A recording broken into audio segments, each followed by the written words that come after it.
Hello friend, the mass class में आपका स्वागत है। दोस्तों, द मास क्लास आपके लिए लाया एक नई सीरीज करेंट अफेयर्स 2020। दोस्तों, करेंट अफेयर्स 2020 में हम 2020 कुछ इंपॉर्टेंट एक्टिविटीज या घटनाक्रम के बारे में चर्चा करेंगे जो क्या परीक्षा की दृष्टि से इंपॉर्टेंट है और जहां से परीक्षा में क्वेश्चन बनेंगे। दोस्तों, हमने क्या जनवरी कुछ इंपॉर्टेंट एक्टिविटीज या घटनाक्रम के बारे में पहले से यहाँ पे लिख रखा है, जिसके बारे में क्या चर्चा करेंगे। दोस्तों, उसके पहले हमारे चैनल पे नए हैं तो चैनल को सब्सक्राइब करें, बेल आइकन प्रेस करें, जिससे कि हमारे नए नए वीडियो की नोटिफिकेशन आपको मिलते रहे। तो दोस्तों, आइए देखते हैं उन प्रमुख एक्टिविटीज और घटनाक्रम को जो क्या परीक्षा की दृष्टि से इंपॉर्टेंट है। दोस्तों, जैसे पहला हमने रखा है कोरोना वायरस। दोस्तों, कोरोना वायरस को कौन नहीं जानता। दोस्तों, इससे क्या लेकर लगभग पूरी दुनिया चिंतित है। क्यों? क्योंकि इसका क्या अभी तक इलाज नहीं ढूंढा जा सका है और लगभग क्या 200 से अधिक देशों में क्या फैल चुका है और लगभग करोड़ों लोग इससे इन्फेक्टिव हो चुके हैं। दोस्तों, अगर कोरोना वायरस की बात करें तो इससे रिलेटेड परीक्षाओं में कैसा क्वेश्चन बनेगा, हमारे लिए ये इंपॉर्टेंट है कि इससे रिलेटेड परीक्षाओं में किस प्रकार से क्वेश्चन बनेंगे, तो हम क्या उन्हें देखना है। दोस्तों, कोरोना वायरस। दोस्तों, अगर इससे रिलेटेड परीक्षाओं की बात करें तो दोस्तों इसे पूछा जा सकता है कि कोरोना वायरस की सबसे पहले पुष्टि या फिर इसके लक्षण कहाँ देखे गए। ठीक है दोस्तों, अगर कोरोना वायरस के सबसे पहले लक्षण की बात करें तो चीन में दिखे गए। दोस्तों, चीन के वुहान शहर में क्या हुआ, इसके सबसे पहले लक्षण देखे गए और क्या यहीं पे क्या इसकी पुष्टि हुई कि क्या कोरोना वायरस जैसा का एक बीमारी है, फ्लू है, जो क्या है वायरस जो लोगों में क्या तेजी से संक्रमित हो रहा है, फैल रहा है। तो दोस्तों, क्या एक तो क्वेश्चन ये बनेगा कि चीन का वुहान शहर क्या जहां से इसकी क्या ओरिजिन हुई, उत्पत्ति हुई। दोस्तों, दूसरा क्वेश्चन ये बन सकता है कि कोरोना वायरस का एक दूसरा नाम है कोविड-19। दोस्तों, ये कोविड-19 किसने नाम दिया? तो दोस्तों, ये कोविड-19 WHO ने दिया। दोस्तों, WHO ने क्या WHO ने कोरोना वायरस को कोविड-19 का नाम दिया। दोस्तों, WHO की बात करें तो ये क्या यूएन का एक इकाई है, वर्ल्ड हेल्थ ऑर्गेनाइजेशन, जो क्या विश्व स्वास्थ्य के लिए क्या काम करता है। विश्व स्वास्थ्य संगठन है जो क्या विश्व स्तर पे स्वास्थ्य के लिए क्या काम करता है। दोस्तों, इसने क्या कोरोना वायरस को कोविड-19 का नाम 11 मार्च को दिया। 11 मार्च, ये डेट भी क्या इतना ज्यादा इंपॉर्टेंट नहीं है, फिर भी एक डेट है क्या बहुत इंपॉर्टेंट है, 19 मार्च। दोस्तों, 19 मार्च का अगर जो बात करें दोस्तों, ये क्या बहुत इंपॉर्टेंट डेट है। ये क्या आप याद रखिए, 19 मार्च 2020।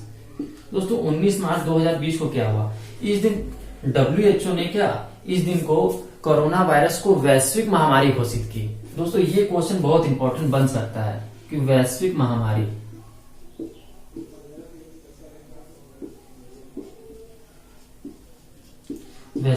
के रूप में क्या घोषित किया। कोरोना वायरस को वैश्विक महामारी 19 मार्च 2020 को क्या WHO ने घोषित किया। दोस्तों, ऐसे क्वेश्चन बन सकता है कि किस तारीख को, तो 19 मार्च, और कौन किया तो WHO। ठीक है, अगर WHO की बात करें दोस्तों, ये क्या यूएन की इकाई मैंने पहले बताया। और इसकी स्थापना की बात करें तो इसकी स्थापना है 7 अप्रैल 1948। दोस्तों, 1948 में क्या WHO से रिलेटेड क्वेश्चन बन सकते हैं क्या कोरोना वायरस में क्या इसकी अहम भूमिका है। ठीक है, तो दोस्तों ये तो था विश्व स्तर पे। अगर दोस्तों अभी तो लगभग जैसे मैंने पहले बताया कि इससे क्या लगभग 200 से अधिक देश प्रभावित हो चुके हैं। वर्तमान समय की बात करें 200 से क्या प्लस देश क्या इससे प्रभावित हैं। दोस्तों, अगर विश्व स्तर पे देखा जाए सबसे ज्यादा प्रभावित देश कौन सा है, तो सबसे ज्यादा प्रभावित देश अभी तो फिलहाल में कौन सा, अमेरिका है। अमेरिका क्या इससे सबसे ज्यादा प्रभावित है। ठीक है, सबसे ज्यादा पीड़ित की बात करें तो अमेरिका। और अमेरिका कौन सा, न्यूयॉर्क शहर अमेरिका क्या जिसे क्या अमेरिका की आर्थिक राजधानी के रूप में क्या आर्थिक राजधानी बोली जाती है अमेरिका का, न्यूयॉर्क शहर। ठीक है दोस्तों, वहां पे क्या अकेले के लगभग 10 लाख केस हैं। दोस्तों, अगर वहीं भारत पे कोरोना वायरस के इफेक्ट की बात करें, भारत पे कोरोना वायरस का क्या प्रभाव, तो दोस्तों अगर भारत के संदर्भ में बात करें, भारत में क्या इसका प्रभाव की बात करें तो दोस्तों सबसे पहले भारत में क्या इससे क्वेश्चन कैसे बनेंगे कि भारत के किस स्टेट में सबसे पहले कोरोना वायरस के संक्रमित व्यक्ति की पुष्टि हुई। तो दोस्तों इसकी पुष्टि 30 जनवरी, दोस्तों ये भी डेट आपको क्या याद रखना है, 30 जनवरी 2020। इस दिन को क्या पहले कोरोना वायरस के भारत में पहले कोरोना वायरस से संक्रमित व्यक्ति की पुष्टि हुई। कहां पे, केरल। दोस्तों, केरल में कोरोना वायरस से रिलेटेड क्या एक व्यक्ति को मतलब क्या संक्रमित व्यक्ति की पुष्टि हुई। दोस्तों ये क्वेश्चन बहुत इंपॉर्टेंट है कि क्या किस स्टेट में सबसे पहले कोरोना वायरस के व्यक्ति को मतलब क्या पुष्टि हुई, तो क्या केरल में हुई। दोस्तों किस तारीख को, 30 जनवरी को, 30 जनवरी 2020 को। दोस्तों ये तो भारत के संदर्भ में बात करें तो सबसे ज्यादा प्रभावित राज्य कौन सा है, तो आप बता सकते हैं क्या, महाराष्ट्र सबसे ज्यादा प्रभावित है। कहा वहां पे लगभग 2 लाख से ऊपर केस के आसपास अभी जा रहे हैं फिलहाल। तो दोस्तों अगर पर ये क्या केरल बहुत इंपॉर्टेंट क्योंकि यहाँ से क्वेश्चन बन सकते हैं, ठीक है। तो दोस्तों ये तो कोरोना वायरस से रिलेटेड, कोविड-19 से रिलेटेड कुछ इंपॉर्टेंट फैक्ट्स जो क्या परीक्षाओं में पूछे जा सकते हैं। दोस्तों अगला है खेलो इंडिया यूथ गेम्स। तो दोस्तों खेलो इंडिया यूथ गेम्स चर्चा में क्यों रहा 2020 में, जनवरी में क्यों चर्चा में, क्योंकि दोस्तों जनवरी में क्या इसके तीसरे संस्करण का आयोजन किया गया। दोस्तों जनवरी में क्या ये क्यों चर्चा में रहा, खेलो इंडिया यूथ गेम। दोस्तों खेलो इंडिया यूथ गेम के तीसरे संस्करण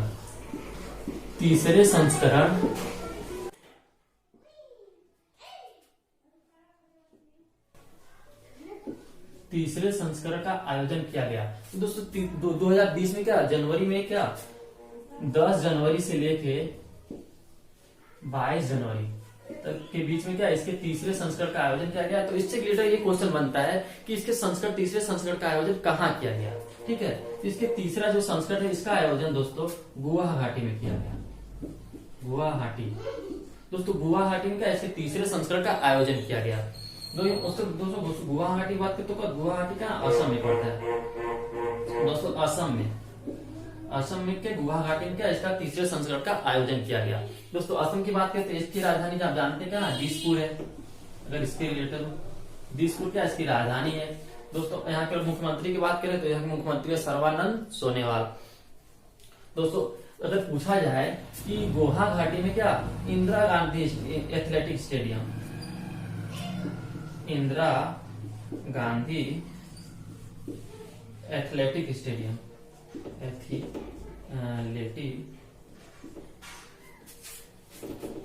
एथलेटिक स्टेडियम, ठीक है। स्टेडियम में क्या इसका आयोजन किया गया। दोस्तों अगर इसकी विजेता की बात करें तो 2000 मतलब तीसरे संस्करण में विजेता स्टेट कौन सा रहा, तो विजेता स्टेट रहा महाराष्ट्र। यहां से भी क्या दोस्तों क्वेश्चन बन सकते हैं कि क्या तीसरे खेलो इंडिया की यूथ गेम के मतलब विजेता कौन रहा तीसरे संस्करण था, तो महाराष्ट्र 258 पदकों के साथ। दोस्तों 258 पदकों के साथ क्या है पहले नंबर पे, दूसरे नंबर पर हरियाणा रहा। दोस्तों एक चार्ट है जो क्या आप अच्छे से उसको देख लीजिएगा, हम आपको एक चार्ट प्रोवाइड कर देंगे, आप उसको देख लीजिए। उसमें क्या आपको सारे क्या क्रम वाइज मिल जाएंगे सभी स्टेट के। तो दोस्तों ये तो था तीसरे संस्करण का। दोस्तों तीसरे संस्करण में एक है मसाल लाइटर। दोस्तों जो क्या मसाल लेके आगे आयोजन होता है तो वो क्या मसाल लेके आगे चलते, तो उसके मसाल लाइटर कौन था,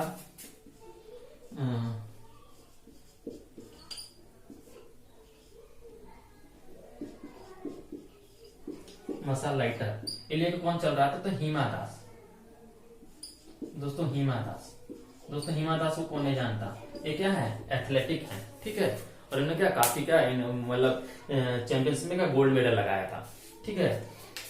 तो दोस्तों ये जो था तीसरे संस्करण से खेलो इंडिया के तीसरे संस्करण कुछ इंपॉर्टेंट फैक्ट्स। दोस्तों अगर खेलो इंडिया की बात करें तो इसकी शुरुआत 2018 में 31 जनवरी 2018 में क्या इसकी शुरुआत हुई। यहाँ से क्या ये पहले संस्करण का इक्का चला था, पहला संस्करण। अगर दोस्तों पहले संस्करण की विजेता की बात करें तो दोस्तों पहला संस्करण का विजेता था हरियाणा क्या।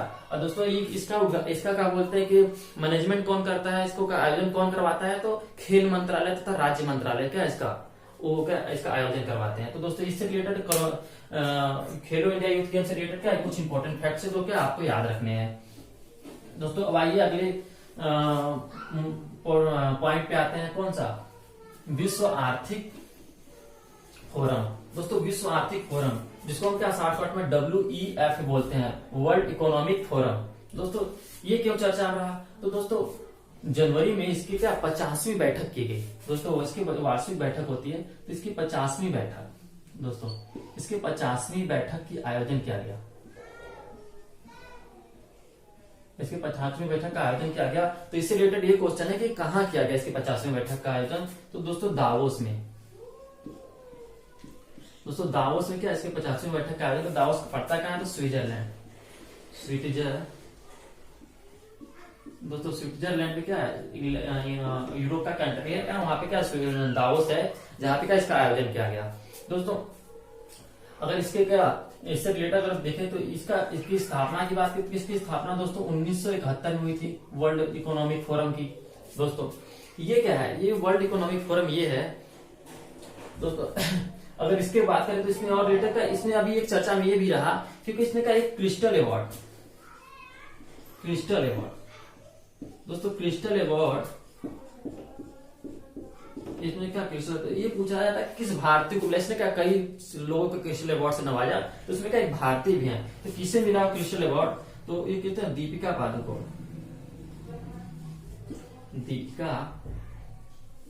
पादुकोण।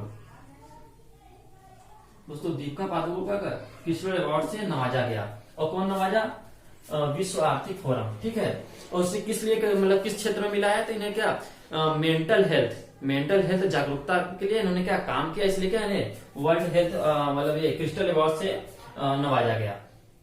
दोस्तों अगर एक चीज के लिए और चर्चा में रहा क्योंकि क्या इसमें क्या वैश्विक सामाजिक बदलाव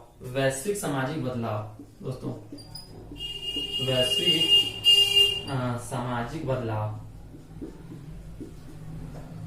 सामाजिक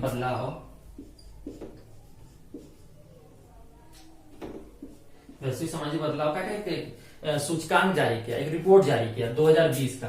दोस्तों 2020 का क्या इन्होंने एक रिपोर्ट जारी किया जिसमें उन्होंने कहा भारत को क्षेत्रवा स्थान दिया। भारत को क्षेत्र जो कि 82 देशों के पार्टिसिपेट में क्या भारत को क्षेत्रवा दिया। तो वहीं अगर पहले नंबर की बात करें तो पहले नंबर पे रहा डेनमार्क। दोस्तों डेनमार्क पहले। दोस्तों ये वैश्विक सामाजिक बदलाव में क्या है, जैसे कि सुरक्षा, शिक्षा और क्या इन सब बातों को ध्यान में रखते हुए क्या है इसकी रिपोर्ट तैयार करते हैं ये लोग, ठीक है। तो इसलिए क्या है चर्चे में रहा। दोस्तों अगला है क्या यूरोपीय संघ। दोस्तों यूरोपीय संघ क्यों चर्चे में रहा 2020 में, जनवरी में। तो दोस्तों जनवरी 2020 में क्या यूरोपीय संघ इसलिए चर्चा में रहा, यूरोपीय संघ की बात करें, यूरोपीय संघ जिसे हम क्या ई और यू बोलते हैं, ईयू, ठीक है, यूरोपियन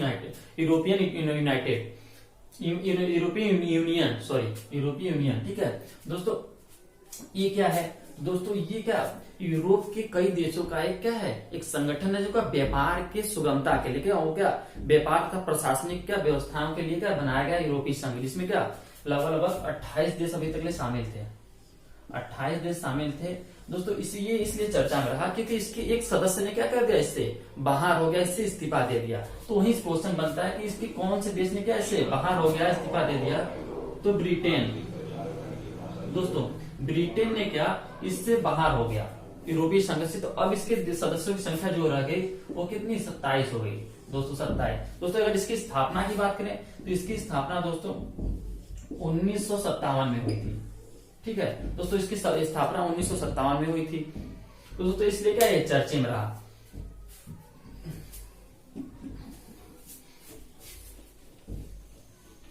दोस्तों इसकी स्थापना में क्या होता जैसे इटली, लग्जमबर्ग, ब्रिटेन सब मिलों ने क्या इसका स्थापना किया। दोस्तों अब है क्या गणतंत्र दिवस। दोस्तों जनवरी में जो आप तो जानते हैं 26 जनवरी को हमारा क्या रिपब्लिक डे गणतंत्र दिवस मनाते हैं, जिससे हमारा क्या संविधान लागू हुआ था।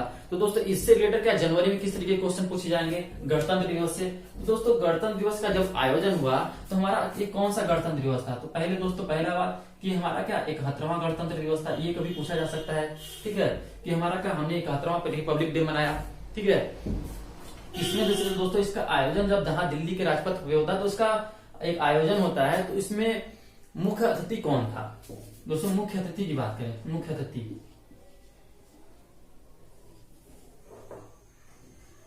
दोस्तों मुख्य अतिथि की बात करें तो मुख्य अतिथि थे वाल्सो नारो।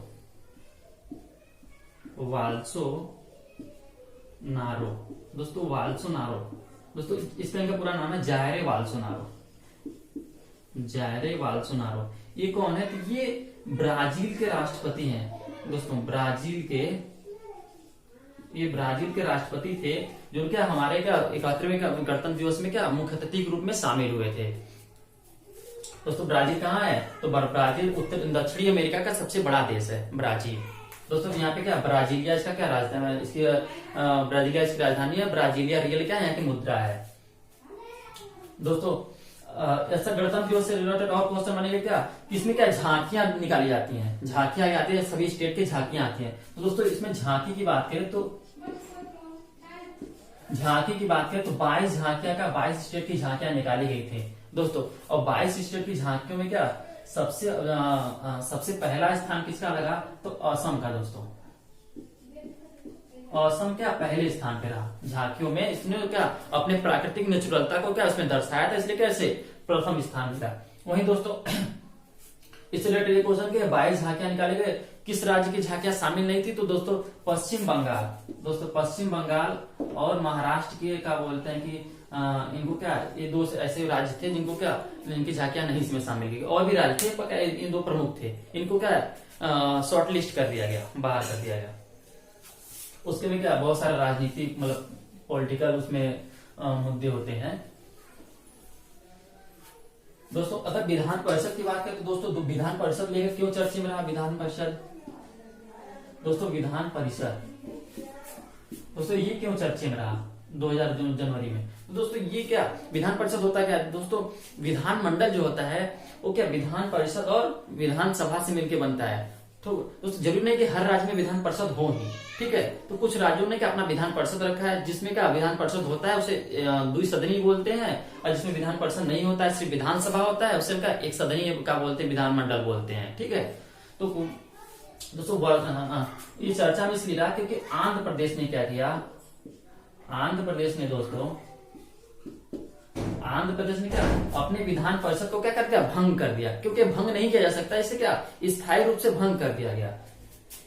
तो जनवरी में कितना इसने क्या अपने मतलब हटा दिया एक तरीके से, मानो कि क्या हमारा विधान परिषद नहीं रहेगा, ठीक है। तो दोस्तों अगर यहाँ पे बात करें तो यहाँ पे अगर यहाँ के मुख्यमंत्री है YSR पार्टी के क्या बोलते हैं कि क्या जगन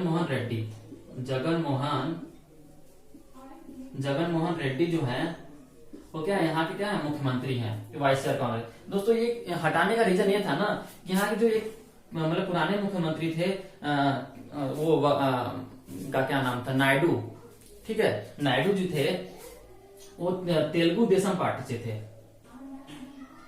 तेलुगु देशम पार्टी। दोस्तों तेलुगु देशम पार्टी से जो क्या है विपक्ष में बैठे हैं। तो ये विधान परिषद में जो 58 सीटें हैं इनके आंध्र प्रदेश की विधान परिषद में 58 सीटें हैं, जिसमें से 27 सीटें क्या तेलुगु देशम पार्टी की थी। तो दोस्तों कोई भी मुद्दे पे क्या गतिरोध होता था, तो इसलिए क्या वहां के क्या बोलते हैं कि विधान परिषद सभा ने क्या किया विधान परिषद को मतलब बर्खास्त कर दिया, खत्म कर दिया, भंग कर दिया स्थायी रूप से। दोस्तों अगर विधान परिषद की बात यहाँ सदस्यों की संख्या मतलब कार्यकाल 6 वर्ष का होता है, ये सब सारी चीजें क्या 6 वर्ष का होता है। तो ये सब सारी चीजें हम पॉलिटी में पढ़ेंगे, ठीक है। इसका क्या बोलते हैं कि इसके विधान परिषद का क्या बोलते हैं कि गठन कैसे किया जाता है, किस आर्टिकल के थ्रू किया जाता है, तो ये सब सारी चीजें हम क्या उसमें पढ़ लेंगे। दोस्तों अगर बात करें अब चेहरा पहचानो ऐप, दोस्तों चेहरा पहचानो ऐप से रिलेटेड तो चेहरा पहचानो ऐप एक इसलिए चर्चा में रहा जनवरी में क्योंकि तेलंगाना निर्वाचन आयोग, दोस्तों तेलंगाना निर्वाचन आयोग ने क्या किया दोस्तों तेलंगाना निर्वाचन आयोग, दोस्तों ये क्या राज्यों का क्या राज्य निर्वाचन आयोग में क्या तेलंगाना निर्वाचन आयोग एक मुख्य निर्वाचन आयोग होता है जो क्या पूरे सेंटर में देश में काम करता है। तो इन्होंने क्या किया चेहरा पहचानो ऐप को क्या जारी किया, जिससे क्या वोटिंग में क्या गड़बड़ी न हो, क्या उसके पहचान को क्या मिल जाए, अगर स्क्रीनिंग की जाएगी जिससे क्या उसकी पहचान मिल जाए, ठीक है। तो इसके लिए क्या तेलंगाना ने किया, तो इसलिए क्या ये चेहरा पहचानो ऐप थोड़ा सा क्या चर्चे में रहा। तो इससे रिलेटेड ये क्वेश्चन बन सकता है कि चेहरा पहचानो ऐप किस राज्य ने क्या जारी किया, तो क्या तेलंगाना। दोस्तों तेलंगाना जानते हैं जैसा कि क्या 2014 में ये 29वें राज्य के रूप में क्या भारत में शामिल हुआ। किससे अलग हुआ था, आंध्र प्रदेश से। दोस्तों आंध्र प्रदेश से क्या अलग होके ये 29वें राज्य के रूप में क्या शामिल हुआ, दोस्तों अगर आंध्र प्रदेश की बात करें तो ये क्या भाषा के आधार पे अलग होने वाला, क्या विश्व का भाषा के आधार पे बनने वाला विश्व का पहला राज्य, मतलब सॉरी भारत का पहला राज्य था। ठीक है, भारत का पहला राज्य था जो क्या भाषा के आधार पे बसा बटा था। दोस्तों यहाँ पे क्या तेलुगु बोली जाती है। ठीक है, अगला टॉपिक है क्या प्रस्तावना। दोस्तों अगर प्रस्तावना की बात करें तो दोस्तों ये क्यों चर्चा में रहा। दोस्तों प्रस्तावना जिसे क्या हम इंग्लिश में क्या कहते हैं, प्रियम्बल्स कहते हैं। दोस्तों प्रस्तावना को हम क्या इंग्लिश में प्रियम्बल्स कहते हैं। और दोस्तों अगर इसको चर्चे में लेकर रहा कि ये क्यों चर्चे में रहा, दोस्तों क्या प्रस्तावना को महाराष्ट्र सरकार ने, दोस्तों महाराष्ट्र सरकार ने क्या कर दिया, महाराष्ट्र सरकार ने अपने यहाँ के स्कूलों में क्या पढ़ाना अनिवार्य कर दिया, पढ़ाना अनिवार्य। दोस्तों अपने यहाँ के स्कूलों में क्या पढ़ाना अनिवार्य करेगा, तो इससे रिलेटेड क्वेश्चन बनेगा कि किस राज्य सरकार ने क्या प्रस्तावना को अपने स्कूलों में पढ़ाना अनिवार्य कर दिया, तो महाराष्ट्र सरकार ने। ठीक है, तो दोस्तों जनवरी में क्या इससे रिलेटेड क्या जनवरी से इससे क्वेश्चन बन सकते हैं। तो दोस्तों अगर प्रस्तावना की बात करें तो दोस्तों प्रस्तावना को हम क्या संविधान की आत्मा कहते हैं, संविधान की आत्मा। दोस्तों एक संविधान की आत्मा कहते हैं। दोस्तों अगर संविधान के किस आर्टिकल को संविधान की आत्मा भीमराव अम्बेडकर ने कहा, तो आर्टिकल 32 को, संवैधानिक उपचार को, जो क्या हमारे किसी भी फंडामेंटल राइट्स का उल्लंघन या उन्मूलन हो रहा है तो हम क्या उसके तहत डायरेक्ट सुप्रीम कोर्ट में जा सकते हैं। तो क्या वो अलग है, और ये संविधान की आत्मा प्रस्तावना कहते हैं, ये अलग है। ठीक है, अगर दोस्तों प्रस्तावना की बात करें तो दोस्तों ये अगर इसी का हम क्या संविधान का परिचय पत्र का, संविधान का दर्पण भी कर सकते हैं, इसका एक छोटा रूप संविधान का, जिसमें क्या बहुत सारे वर्ड्स हैं, संप्रभुता, अखंडता, धर्मनिरपेक्षता, समाजवाद, बहुत सारे वर्ड्स हैं जिसका एक अलग अपना महत्व है। ठीक है, जैसे संप्रभुता है तो भारत किसी का क्या अपना मालिक स्वयं हुआ, किसी के दबाव में काम नहीं करेगा। ठीक है, वो अपना आंतरिक और बाहरी जितने भी मामले हैं क्या खुद निपटाएगा। तो दोस्तों ऐसे क्या संप्रभु होते हैं, अखंडता हम क्या भाईचारे से रहेंगे। ठीक है, तो दोस्तों ये सब बहुत सारे वर्ड। दोस्तों इसमें क्या एक बार संशोधन भी किया गया, 42वां संविधान संशोधन 1976 में क्या इसमें एक बार संशोधन भी किया गया, जिसमें क्या 3 वर्ड जोड़े गए, धर्मनिरपेक्षता, समाजवाद और अखंडता। ये 3 वर्ड क्या इसमें बाद में जोड़े गए। दोस्तों अगर सबसे पहले किस राज्य में अगर किस देश ने के संविधान प्रस्तावना था, दोस्तों अमेरिका। अमेरिका के देश में क्या सबसे पहले का, अमेरिका के संविधान में सबसे पहले प्रस्तावना का जिक्र था। दोस्तों अगर सबसे पहले संविधान लागू किसने किया, लिखित संविधान, तो दोस्तों सबसे पहले लिखित संविधान अमेरिका ने किया। सबसे पहले अपने नागरिकों को मूल अधिकार किसने दिया, तो अमेरिका ने दिया। दोस्तों अगर संविधान के ओरिजिन की उत्पत्ति की बात करें तो ब्रिटेन से हुआ है, पर ब्रिटेन ने आज तक कभी अपना लिखित संविधान बनाया ही नहीं, उसका आज भी क्या मौखिक संविधान है। ठीक है, तो लिखित संविधान की बात करते हैं तो अमेरिका आया था सबसे पहले नंबर पे। ठीक है, दोस्तों वही प्रस्तावना की बात करें तो ये प्रस्तावना, अगर ये प्रस्ताव किसने लाया था, तो इससे हम क्या उद्देशिका बोलते हैं, जिससे क्या 13 दिसंबर 1946 को क्या बोलते हैं, जब संविधान सभा की तीसरी बैठक हुई, मतलब पहली बैठक 9 दिसंबर, दूसरी बैठक 11 दिसंबर, तीसरी बैठक 13 दिसंबर को। तो उस समय क्या हुआ, उस समय पंडित जवाहरलाल नेहरू ने इस उद्देशिका प्रस्ताव को पास मतलब पारित किया, जो कि आगे चल के इसे प्रस्तावना के रूप में संविधान में अपना लिया। संविधान ने इसे क्या प्रस्तावना के रूप में अपना लिया, और क्या उस संविधान में उसे क्या एक जगह दी।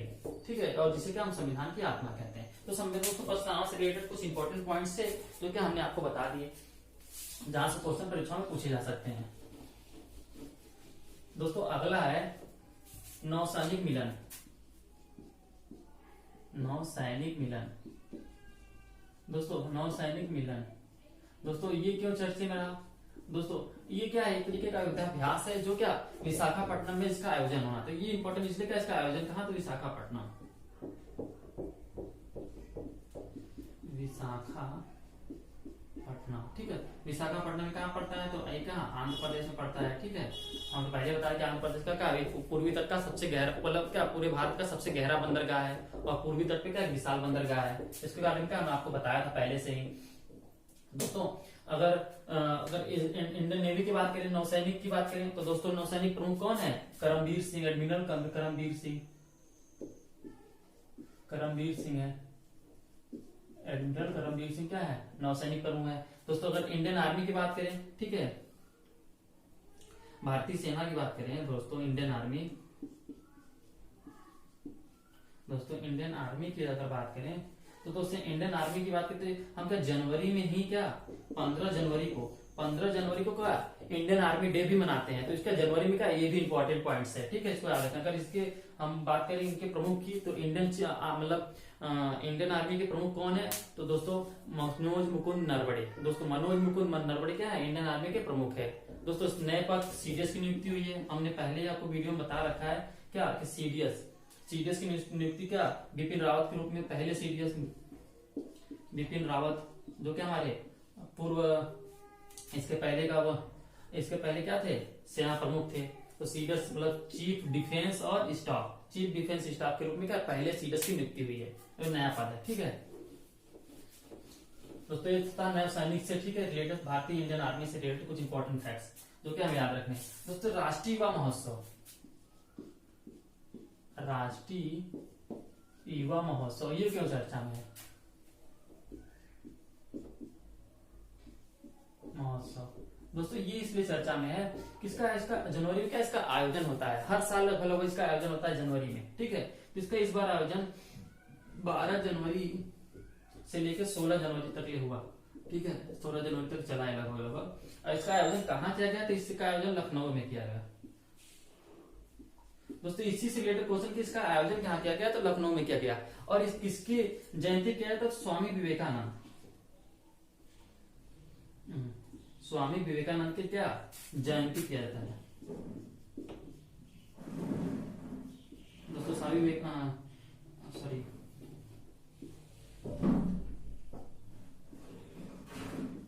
विवेकानंद की क्या जयंती पे क्या हर साल क्या स्वामी विवेकानंद जयंती हम कब मनाते हैं 12 जनवरी को। और इसी दिन क्या हम यूथ डे के रूप में मनाते हैं। और इसी दिन का राष्ट्रीय युवा महोत्सव के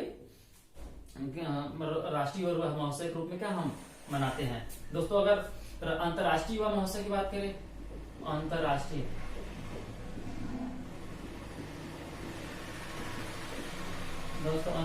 युवा महोत्सव की बात करें तो दोस्तों अंतर्राष्ट्रीय युवा दिवस हम क्या 12 अगस्त को मनाते हैं, ये याद रखिएगा 12 अगस्त और 12 जनवरी में, ठीक है, इंपॉर्टेंस है।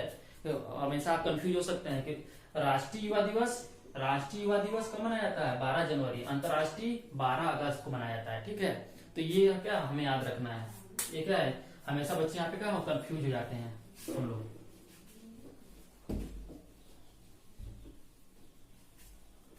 दोस्तों माइक्रोसॉफ्ट क्यों चर्चा में रहा, माइक्रोसॉफ्ट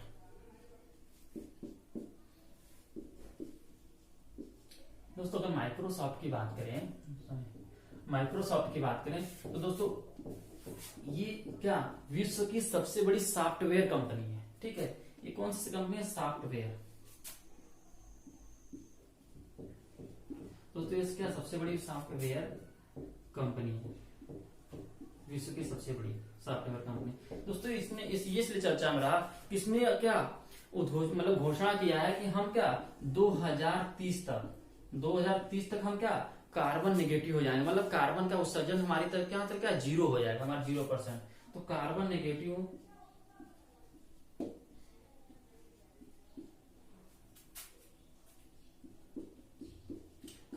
की क्या घोषणा की इसने क्या कि हम 2030 के लिए कार्बन उत्सर्जन से क्या मुक्त हो जाएंगे, ठीक है, हमारे जहां से कार्बन का उत्सर्जन क्या 0% होगा। दोस्तों अगर माइक्रोसॉफ्ट के सीईओ की बात करें तो कौन है सत्य नडेला, आपने नाम सुना होगा सत्य नडेला। और दोस्तों अगर इसके क्या बोलते हैं कि संस्थापक की बात करें, इसके संस्थापक कौन है दोस्तों, इसके संस्थापक है बिल गेट्स। दोस्तों इधर लिख देते हैं बिल गेट्स। दोस्तों अच्छे से नाम लिखे क्योंकि बड़े आदमी है भाई, काफी दिनों तक लेकिन क्या विश्व में सबसे अमीर आदमियों में क्या शुमार क्या थे, पहला स्थान था इनका, विश्व के सबसे रिच का बोलते हैं पर्सन में क्या काफी दिनों तक लेकर फर्स्ट नंबर पे है। और इनका प्लेस मतलब सेकंड हो चुका है, अब तो आ चुके हैं जोस बेजोस, ठीक है, जो अमेजोन के मालिक हैं। तो दोस्तों ये तो था जनवरी 2020 से रिलेटेड कुछ इंपॉर्टेंट करंट अफेयर जिसपे क्या हमने आज चर्चा किया। दोस्तों हम क्या कुछ और जनवरी के कुछ इंपॉर्टेंट अगर पॉइंट होगा तो उनका उसको सेकंड पार्ट में लेकर आएंगे दोस्तों। क्या हम हर पार्ट में मतलब हर मंथ के लिए क्या 2 video, 1 month 2 video, 6 month 12 video, हम क्या सारे करंट अफेयर्स को लगभग चर्चा कर लेंगे जो क्या परीक्षा उद्देश्य से इंपॉर्टेंट है। दोस्तों अगर आपको वीडियो अच्छा लगा तो वीडियो को लाइक करें, सब्सक्राइब करें और चैनल को सब्सक्राइब करें और ज्यादा से ज्यादा शेयर करें।